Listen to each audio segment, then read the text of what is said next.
Hello বন্ধুরা, পিপি লেখার আজকে নতুন আরেকটা ভিডিওতে আপনাকে স্বাগতম। আজকের ভিডিওতে আপনারা জানতে পারবেন চায়নাদের অবিশ্বাস্য জনপ্রিয় অদ্ভুত খাবার, যা শুনলে আপনি অবাক হবেন। এমন খাবারটি হচ্ছে পাথর খাবার। পাথর খাবার সম্পর্কে জানতে ভিডিওটি সম্পূর্ণ দেখুন। তো চলুন ভিডিওটি দেখে নেওয়া যাক। চীনের পাথর খাবার, যা সুশীতো নামে পরিচিত, চীনের দক্ষিণাঞ্চলে ওয়াংশি প্রদেশে ইয়েলো নামক এলাকায় প্রচলিত একটি অদ্ভুত খাবার।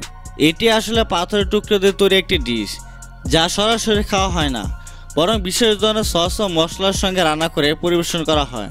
পাথরগুলোর আকার ছোট ছোট এবং মসৃণ হওয়ার কারণে এগুলো মুখে নিয়ে চুষা হয়।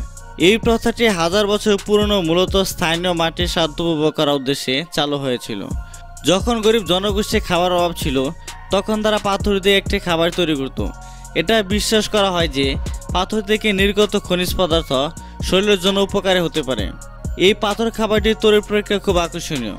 প্রথমে নির্দিষ্ট ধরনের মসৃণ ও ছোটো পাথর সংগ্রহ করা হয়।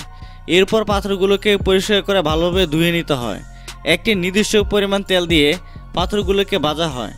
এর সঙ্গে থেকে বিভিন্ন ধরনের মশলা এবং সবজি, যা এই খাবারটিকে স্বাদকে অনন্য করে তোলে। পাথর খাওয়ার সময় আপনাকে অবশ্যই সতর্ক থাকতে হবে, কারণ এটি চিপে খাওয়া হয় না। পাথরের উপরে যে মশলাযুক্ত তেল লেগে থাকে, সেটি আসলে স্বাদ প্রদান করে। এটি খাওয়ার সময় বিশেষ ধরনের একটি অভিজ্ঞতা পাওয়া যায়, যা সাধারণ কোনো খাবারের সঙ্গে তুলনা করা হয় না।